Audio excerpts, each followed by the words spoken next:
할렐루야.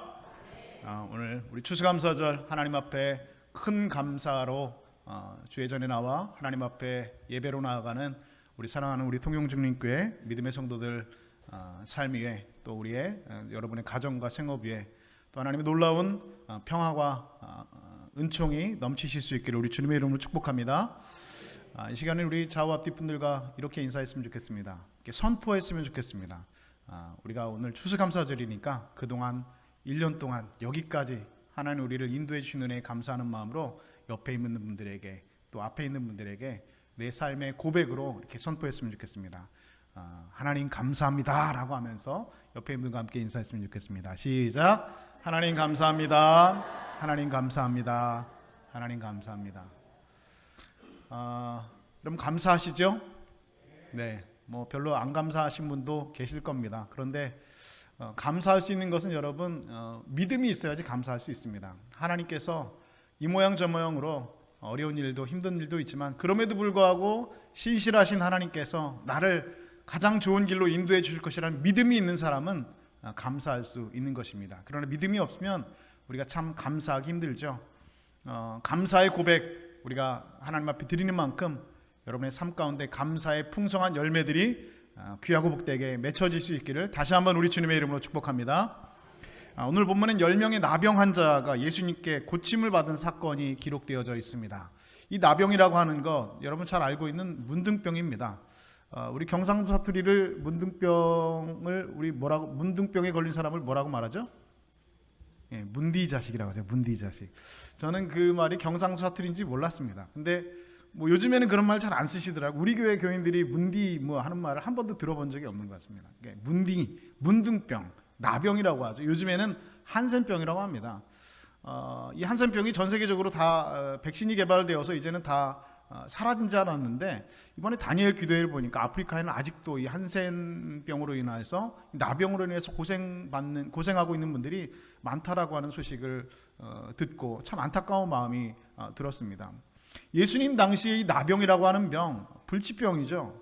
고칠 수가 없는 병입니다. 그런데 오늘 본문에 보니까 10명의 나병 환자가 예수님께 나와서 고침받은 사건이 기록이 되어져 있습니다. 그런데 이 10명의 나병 환자가 예수님께 나와서 다 고침을 받았는데 그 중에 이렇게 엄청난 나병의 고침을 받는 엄청난 큰 은혜를 받고도 이 10명 중에 9명은 예수님께 돌아오지 않았다는 것이죠. 예수님께 돌아와서 감사의 고백을 드리지 않고 단 한 명, 이 한 명만이 예수님께 돌아와서 예수님께 감사를 드렸는데 그 사람이 어디 사람이라고요? 사마리아 사람이다 라고 기록을 하고 있습니다. 이 성경의 이야기를 배경으로 9명의 변명이라고 하는 글이 있습니다. 그러니까 예수님께 돌아오지 않은 그 9명의 변명이라고 하는 그 작자 미상의 글이 있더라고요. 그래서 한번 여러분들께 읽어드릴 테니까 한번 들어보시기 바랍니다. 그 9명의 변명입니다. 첫 번째 사람, 그는 생각이 많은 사람이었다. 병이 나은 것 같기는 한데 정말 나았는지 한번 의사에게 가서 정밀 검사를 받아봐야겠어. 그리고 그는 의사를 찾아갔다. 두 번째 사람, 그는 신중했다. 지금은 병이 다 나았지만 이 병이 혹시 재발할 줄 모르잖아. 그러니까 며칠 더 두고 봐야겠어. 그리고 그는 그냥 집으로 갔다.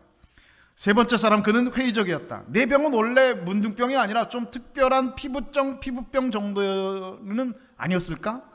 문둥병이 이렇게 쉽게 나을 리가 없잖아. 네 번째 사람, 그는 그냥 편하게 생각하기로 했다.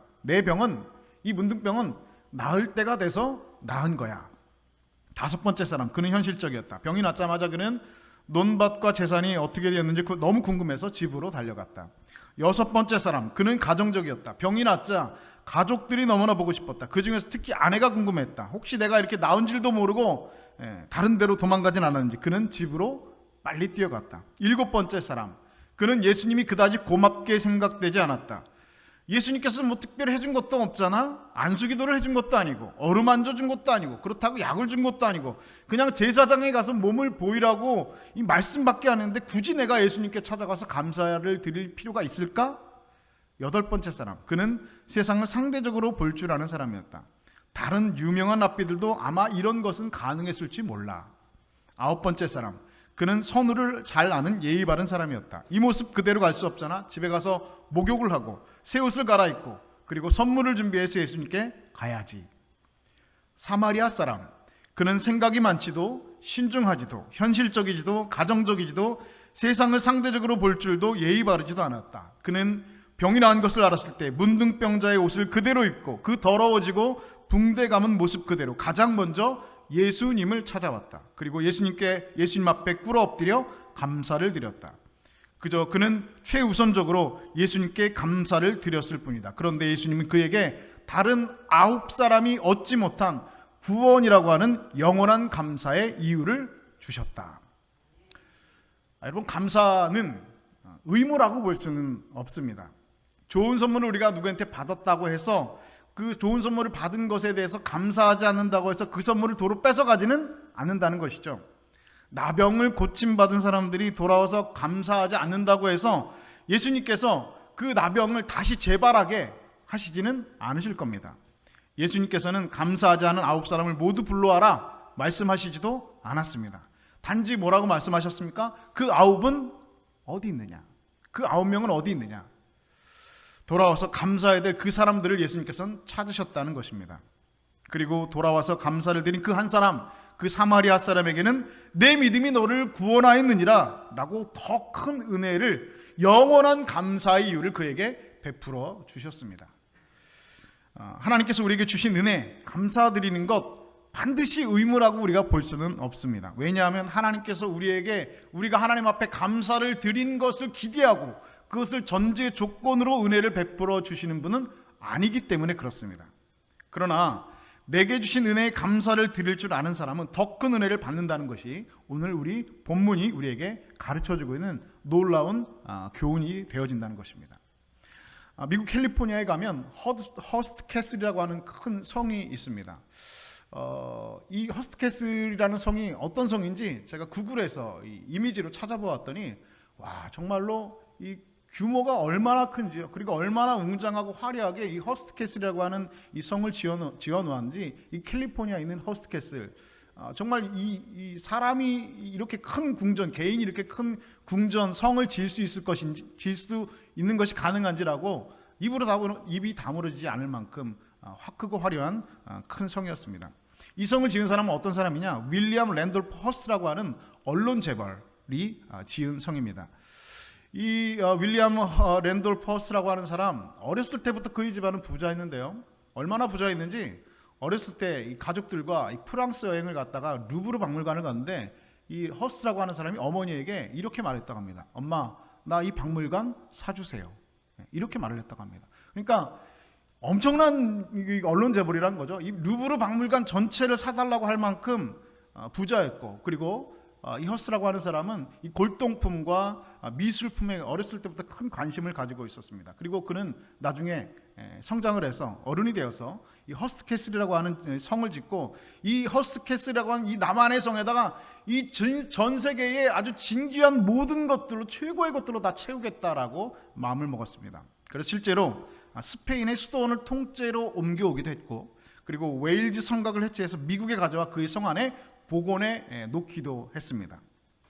한 번은 그런데 이런 일이 있었습니다. 어느 날 이 허스트가 이 골동품 잡지를 이렇게 보다가 유럽 왕가에서 사용했던 아주 아름다운 도자기가 한 점 있는 것을 보았습니다. 순간, 그 사진을 보는 순간 이 허스트는 가슴이 뛰기 시작하죠. 야, 이렇게 아름다운 이 도자기가 이 세상에 있었다니, 어떻게든 내가 이것을 꼭 내가 사와야겠다라는 마음을 먹었습니다. 그래서 유럽으로 비행기를 타고 날아가서 여기저기 그 도자기가 어디에 지금 있는지, 내가 어떻게 하면 얼마를 주면 이 도자기를 살 수 있을지 수소문하고 다녔습니다. 그런데 아무리 이 도자기를 찾으려고 수소문해도 이 도자기를 찾을 수가 없었다는 것이죠. 누가 가지고 있는지, 어디에 도자기가 있는지 찾을 수가 없었다는 것입니다. 안타깝고 실망스러운 나날을 보내고 미국으로 돌아왔는데, 집에 돌아와서 우연히 또 골동품 잡지를 보다가 바로 이 도자기 사진이 나온 기사를 또다시 발견하게 되었습니다. 그런데 그 기사에는 이렇게 쓰여져 있었습니다. 그 도자기를 어떤 미국 사람이 지금 소장하고 있다라고 이 기사가 나왔다는 것이죠. 그리고 그 사진 밑에 그 도자기를 지금 가지고 있는 사람의 이름이 자그맣게 기록이 되어져 있었습니다. 깜짝 놀랐죠. 야, 누가 이 도자기를 가지고 있을까? 내가 그렇게 아무리 찾아도 수소문해도 찾을 수 없었던 이 도자기를 누가 가지고 있을까? 그것도 미국 사람이 가지고 있다는데 그 사람 이름이 뭘까? 안경을 찾아서 이 안경을 끼고 자세히 그 이름을 보았더니 거기에 이렇게 써 있었습니다. 윌리엄 랜돌프 허스트. 바로 자기의 이름이 거기에 써 있었다는 것이죠. 무슨 말입니까? 내가 지금 이미 가지고 있었는데 내가 가지고 있었는지를 몰랐다라고 하는 것입니다. 그 도자기 사진 이름 밑에 자기의 이름이 쓰여 있고 분명히 어딘가에 그 도자기를 자기가 가지고 있음에도 불구하고 내가 가지고 있다는 것을 몰랐다는 것입니다. 여러분, 지금 내가 가지고 있는 것, 지금 내가 누리고 있는 것, 그 하나님께서 나에게 주신 것, 이 하나님의 은혜를 깨닫는 사람이 여러분 행복한 사람입니다. 하나님의 은혜를 깨닫는 사람이 감사할 수 있고요. 그리고 감사할 수 있는 사람이 행복한 사람입니다. 하나님께서 주신 은혜가 분명히 있는데 그 은혜를 내가 지금 가지고 있는지, 그 은혜를 내가 누리고 있는지 깨닫지 못한다는 것입니다.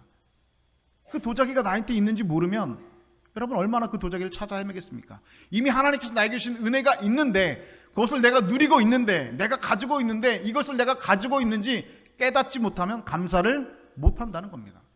그렇죠. 내가 이걸 가지고 있다는 사실을 인식하지 못하는데, 알지 못하는데, 깨닫지 못하는데 어떻게 감사할 수 있습니까? 그렇게 감사할 수 없는 사람은 여러분 행복할 수 없다는 것이죠. 유대인들의 지혜를 모아놓은 탈무드에 이런 이야기가 있습니다. 하나님께서 감사할 줄 모르는 사람을 벌 주시지 않는답니다. 그러니까 감사할 줄 모르는 사람이 있는데 그 감사할 줄 모르는 사람을 하나님께서는 벌을 주시지 않는답니다. 결코 하나님께서는 감사할 줄 모르는 사람에게 벌을 주시지 않는답니다. 왜냐하면 그것은 감사할 줄 모르는 그 사람은 이미 불행이라고 하는 벌을 받고 있기 때문이다 라고 기록되어져 있습니다. 그럼 맞는 말이죠. 감사할 줄 모르는 사람은 하나님이 벌하실 필요가 없다는 것입니다. 왜냐하면 이미 그 감사할 줄 모르는 사람은 그의 삶 가운데 불행, 원망이라고 하는 그 벌을 이미 받고 있기 때문에 굳이 하나님께서 그를 벌하실 이유가 없다라는 말입니다. 감사할 줄 모르는 사람, 이렇게 불행한 인생을 살 수밖에 없다는 것입니다. 그의 인생은 이미 원망과 불평으로 가득 찬 불행한 인생 살아가고 있기 때문에 그렇습니다. 여러분, 행복이라는 것은 무엇입니까? 우리 다 행복하기 원하고 행복하게 살기를 원합니다. 그런데 여러분, 행복이라는 것은 저 멀리에 있어서 내가 그것을 쟁취하는 것이 결코 아닙니다. 여러분, 행복은 어디에 있습니까? 로또에 있습니까? 행복은 저 하늘나라에 있습니까? 행복은 저기 어디 먼 곳에 둥둥 떠다니는 구름처럼 여러분 잡으러 다녀야 되는 것입니까? 그렇지 않습니다. 행복은 이미 내 안에 있는 것입니다. 여러분, 그 어렸을 때 그 네잎클로바 많이 찾으러 다니셨죠? 네잎클로바 여러분 아십니까?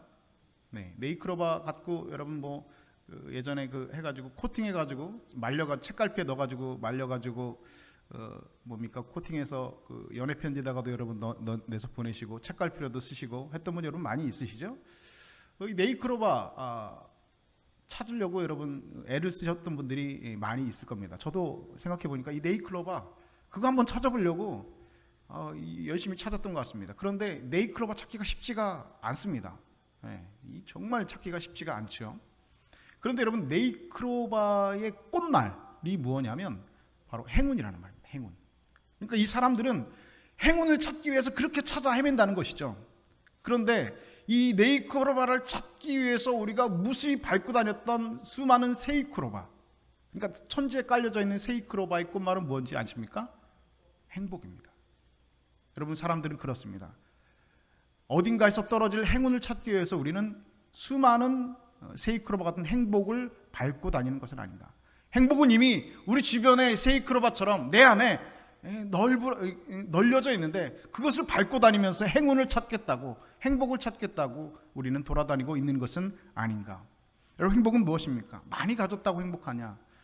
커다란 권세를 가졌다고 행복하냐? 아무리 많은 권세를 누리고 아무리 많은 것을 가지고 누리고 있어도 감사가 없으면 그 인생은 불행한 인생입니다. 하루하루 감사하며 살다가 인생이 마감할 때 내 인생 참으로 감사가 넘치는 인생이었다, 하나님 감사합니다, 이렇게 할 수 있어야 그의 인생이 정말 행복한 인생이라는 것이죠.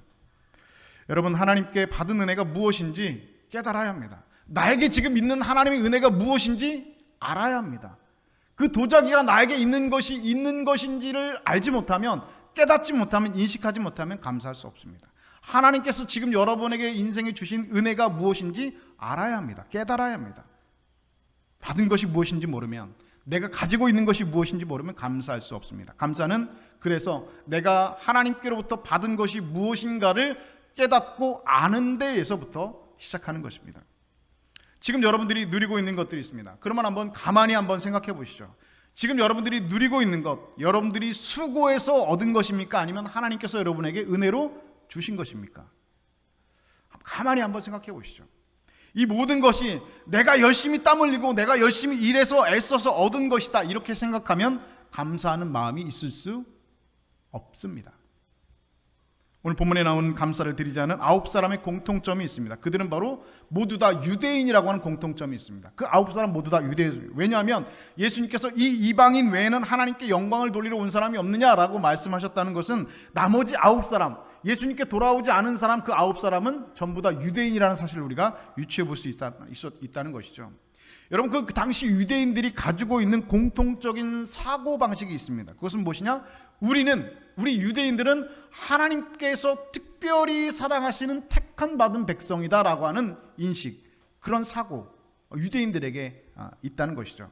그래서 이 유대인들은 자기들이 하나님의 택함을 받은 특별한 사랑을 입은 백성이기 때문에 당연히 하나님의 은혜를 받을 권리를 가지고 있다라고 하는 생각을 마음속에 가지고 있었습니다.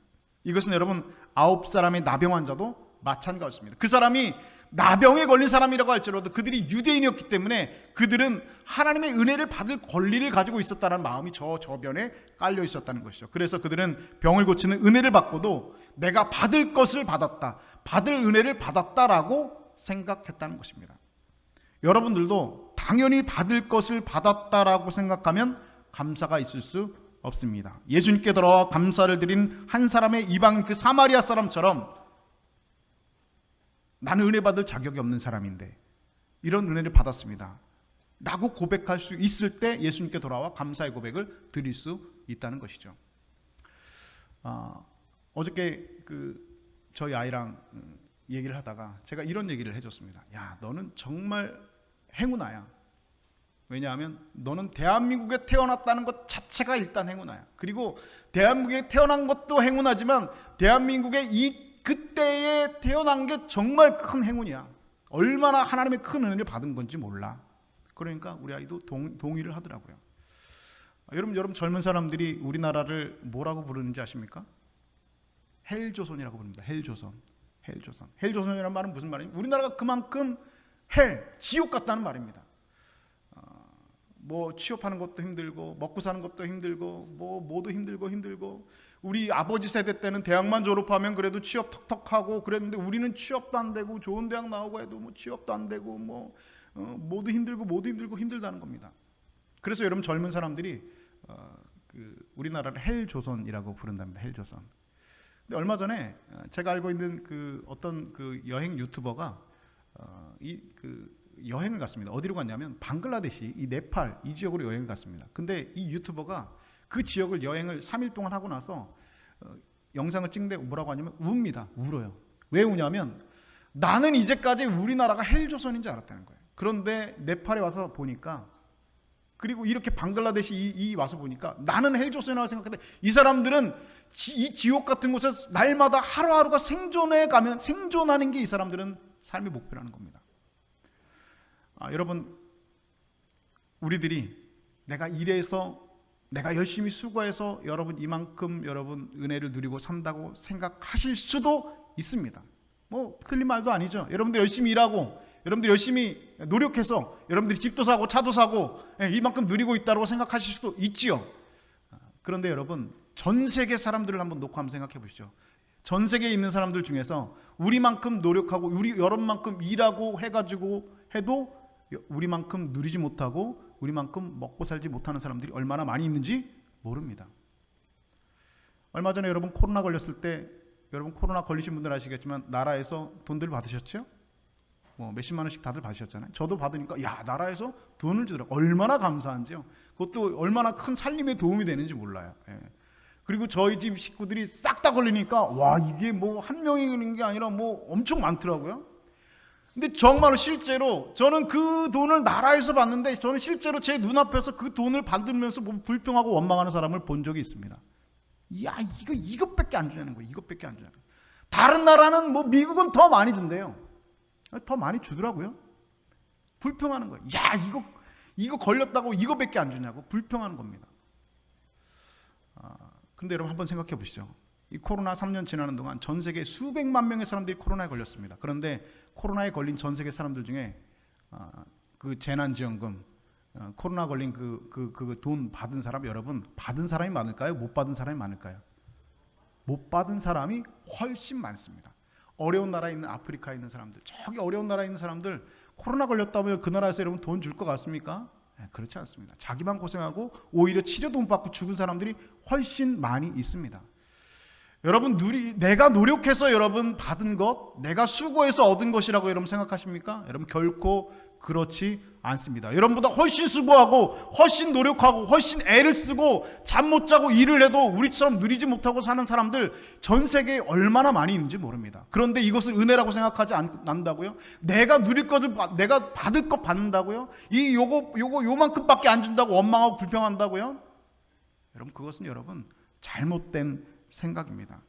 감사하지 못하면 여러분 그 사람은 행복한 인생을 절대로 살 수가 없습니다. 금년 안에 참 어려운 한 해였죠. 왜 여러분 힘들다고 생각하십니까? 왜 어렵다고 생각하십니까? 왜 젊은 사람들이 여러분 헬조선이라고 생각합니까? 상대적인 박탈감입니다.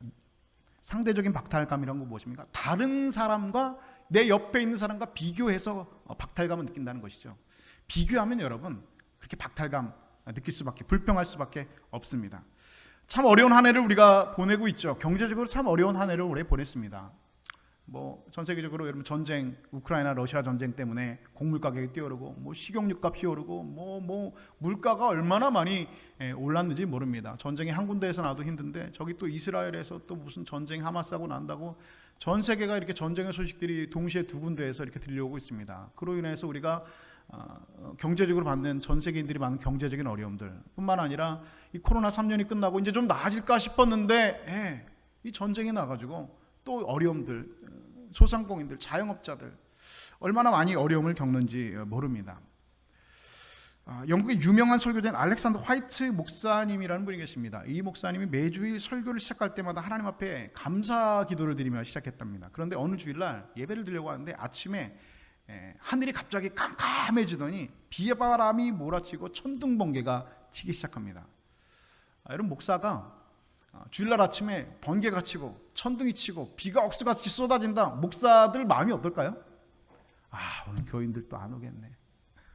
못 오겠네. 그죠? 안 오겠네. 못 오겠네. 그렇죠? 날씨가 이렇게 힘들고 어려우면 교인들이 여러분 교회 오기가 얼마나 힘들겠습니까? 실제로 여러분 이렇게 날씨가 안 좋으면 교인들이 교회 출석하는 빈도가 굉장히 많이 떨어지죠.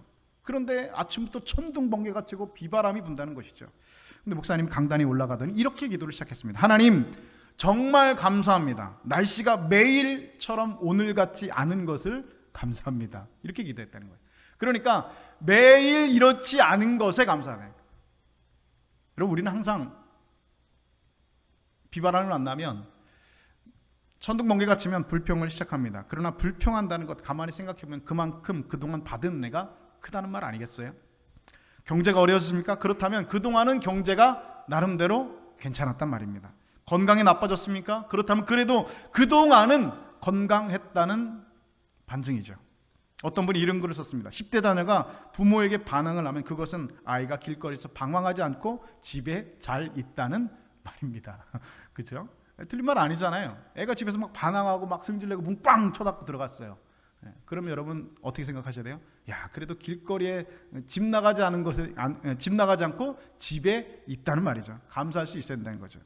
지불해야 될 세금이 있다면 그것은 나에게 일할 수 있다는 직장이 있다는 것입니다. 잔치를 하고 나서 설거지가 산더미처럼 쌓여 있다면 그것은 가족들과 즐거운 시간을 보냈다는 것입니다. 옷이 몸에 좀 낀다면 그것은 내가 그동안 잘 먹고 잘 살고 있다는 겁니다. 닦아야 될 유리창이 있고 뚫어야 될 하수구가 있다면 그것은 나에게 안락한 집이 있다는 겁니다. 집 앞에 주차할 곳이 없어서 몇 바퀴 돌아 겨우 주차하고 집에 돌아왔다면 그것은 나에게 차가 있다는 것입니다. 난방비가 많이 나왔다면 그것은 내가 따뜻하게 살고 있다는 것입니다. 세탁하고 다림질해야 될 옷이 산더미처럼 쌓여있다면 그것은 내가 입을 옷을 많이 가지고 있다는 것입니다. 온몸이 뻐근하고 필요하다면 그것은 내가 건강하게 열심히 일했다는 것입니다. 이른 새벽 시끄러운 잠영정 소리에 잠을 깼다면 그것은 내가 살아있다는 것입니다. 그러니까 여러분 항상 감사할 수 있어야 했다는 것이죠. 어떠한 상황 속에서도 범사에 감사하라. 감사한 일이 있을 때만 감사하라가 아니라 범사에 감사하라. 어떠한 일이 있을 때도, 힘들고 어렵고 비바람이 치고 인생 가운데 어려움이 있을 때도, 어떠한 일이 있을 때도 범사에 감사할 수 있어야 된다는 것입니다. 불평하지 말고 여러분 생각해 보시죠. 가만히 생각해 보면 여러분 불평할 것보다 감사해야 될 일이 훨씬 더 많이 있습니다. 그럼에도 우리는 불평하는 사람이 있습니다. 원망하는 사람들이 있습니다. 왜 원망합니까? 습관입니다. 불평하는 거 습관입니다. 그 사람 환경이 바뀌고 나아지면 불평하지 않을까요? 저를 보세요. 딴 데 보지 마시고. 여러분 불평하는 사람들, 원망하는 사람들이 있잖아요. 저처럼 짜증내는 사람도 있거든요. 예. 제가 제일 잘하는 게 뭐라고요? 남 탓 잘한다고. 제가 남 탓 굉장히 잘해요. 뭐 일이 있으면 이게 내 탓이 아니라 당신이 그래가지고 그런다. 제가 그런데요. 저도 몰랐어요. 불평하는 사람 있습니다.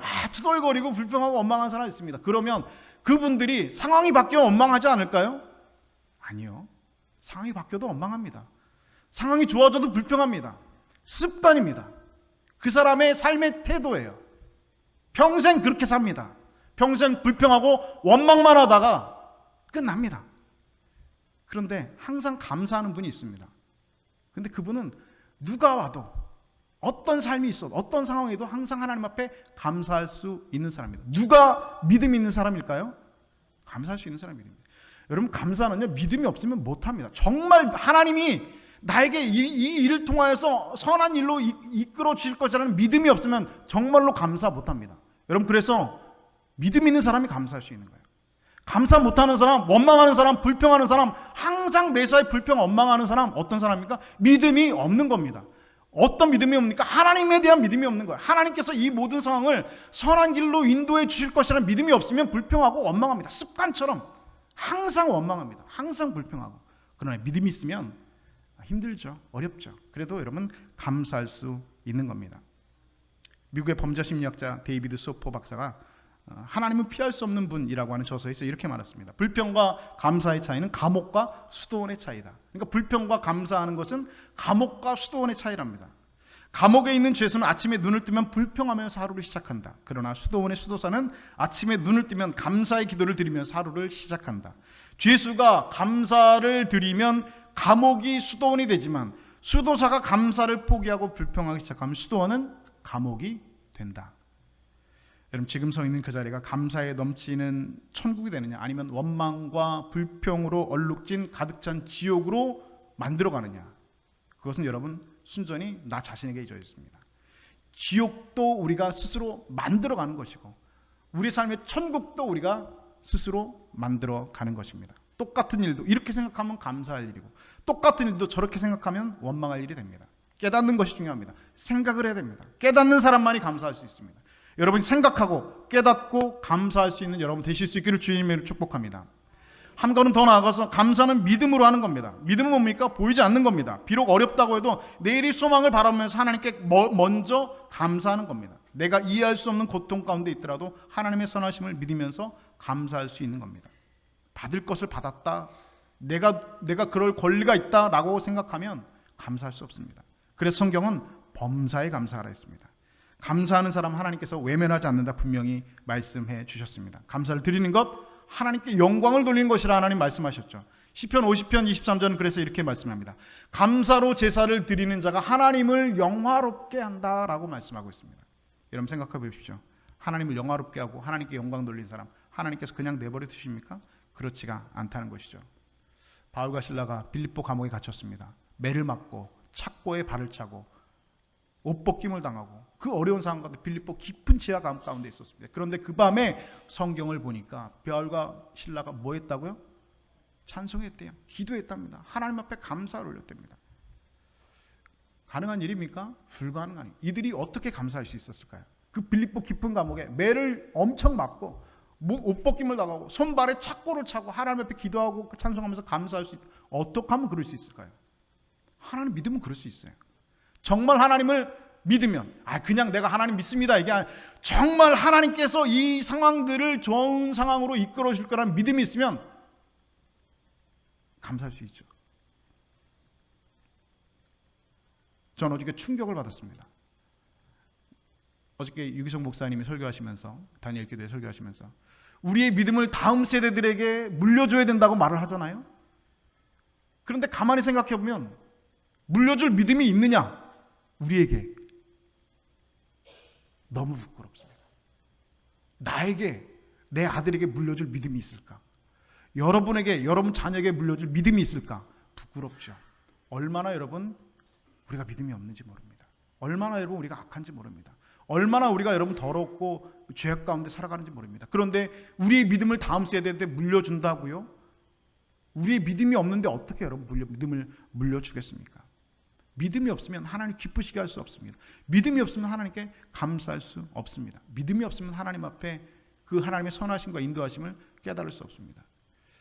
예전에 한번 설교한 내용 한 적이 있는데요. 오후 예배 때 설교에서 못 들은 분들이 계신 것 같아서 한번 말씀드릴게요. 저희 그 작은 아이를 지금 초등학교 5학년 지난주에 그 족발 뜯었던 그 애 있잖아요. 그 건강한 애. 예.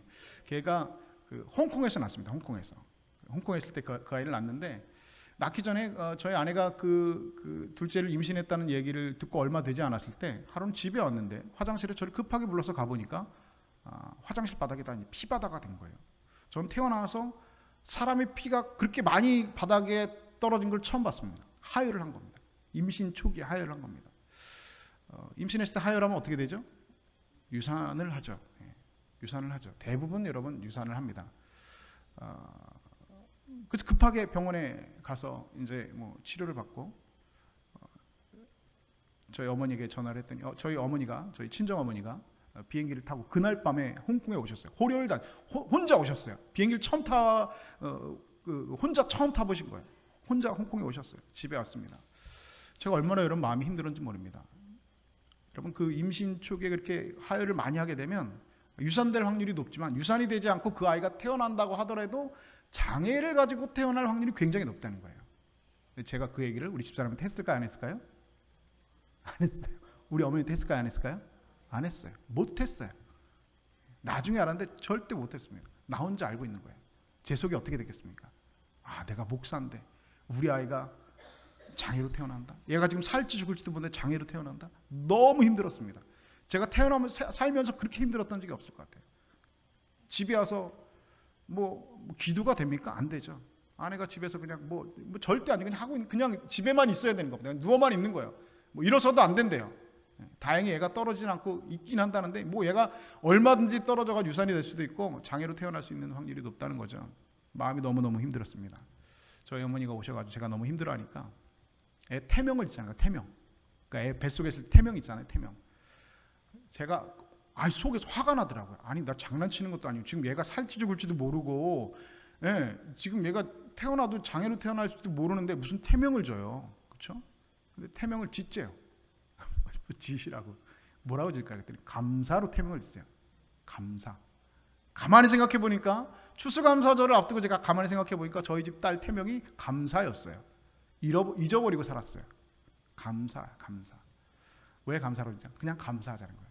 안 감사한데 감사하자는 거예요. 어려운 일을 만났는데 감사하자는 거예요. 감사했을까요 제가?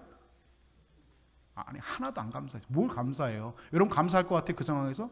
아니 지금 애가 지금 이렇게 돼가지고 뭐 유산을 할지도 뭐 하혈을 해가지고 이런 상황에서 감사 안 됩니다. 안 돼요. 잘 목사도 안 돼요. 그런데 애 태명을 감사라고 졌으니까 감사해요. 배에다 손을 넣고 감사해요. 하나님 감사합니다. 하루 감사해 보니까 안 돼요. 그 다음날 또 감사해 보니까 또 안 돼요. 셋째 날도 매일 그냥 감사해 보니까 하다 보니까 감사가 진짜로 됐어요. 그래서 하나님 감사합니다. 감사야 하면서 아내 배에다 손을 얹어놓고 기도해 주었습니다. 아이가 태어났습니다. 뭐 우여곡절이 많았습니다. 뭐 외국에서 애를 낳고 또 뭡니까 제왕절개를 하고 수술을 해가지고 애를 낳고 했는데 뭐 또 우리 저희 작은 아이가요 얼마나 거룩한 아이인지 태어나면서 3일 금식을 하면 태어났어요. 왜냐하면 애가 태어났을 때보다 며칠 지나가지고 몸무게가 더 빠졌어요. 왜냐하면 우유를 좀 주라고 했는데 젖이 안 나와서 우유를 주라고 했는데 그게 좀 의사소통이 잘 안 됐나 봐요. 저희 집사람이 영어를 잘 못했나 봐요.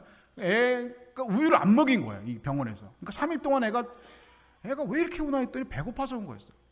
애가 집에 태어날 못했어요. 태어났을 때보다 3일이 일주일 지났는데 몸무게가 더 빠진 거예요. 그런데 지금은 몸무게가 굉장히 많이 나갑니다. 얼마나 튼튼한지 모릅니다. 여러분, 감사할 수 없는 자리에서 감사하실 수 있는 여러분 되실 수 있기를 주님의 이름으로 축복합니다. 정말 감사는요, 정말 찬송은요, 정말 기도는요, 기도가 안 될 때 기도하는 거예요. 찬송이 한마디도 안 나올 때 찬송하는 거예요. 정말 감사하지 않을 때 감사 한번 해보세요. 감사 정말 힘들 때, 어려울 때, 하열했을 때, 곧 비바람이 불 때, 하나님 매일같이 이렇지 않음을 감사합니다. 그냥 감사하려고 작정을 한 사람인 거죠. 어떻게 하면 하나님 앞에 감사할 수 있을까? 그러면 내가 하나님께서 나에게 이렇게 감사할 수 있는 조건을 쳐서 하나님 앞에 감사한다면 하나님께서 가장 선한 길로 나를 인도해 줄 거라는 믿음이 있으면 여러분 우리가 감사할 수 있습니다. 그러면 그 믿음대로 이 모든 상황들이 변화해서 하나님 앞에 감사할 수 있는 삶의 조건들을, 풍성한 삶의 조건들을 여러분 삶에 베풀어 주신 그 하나님을 믿으실 수 있는 여러분 되실 수 있기를 바랍니다. 믿음이 있으면 그렇게 하나님 앞에 감사할 수 있습니다. 그 믿음으로 하나님을 영화롭게 하실 수 있는 믿음의 백성들, 하나님의 백성들 다 되실 수 있기를 주님의 이름으로 축복합니다.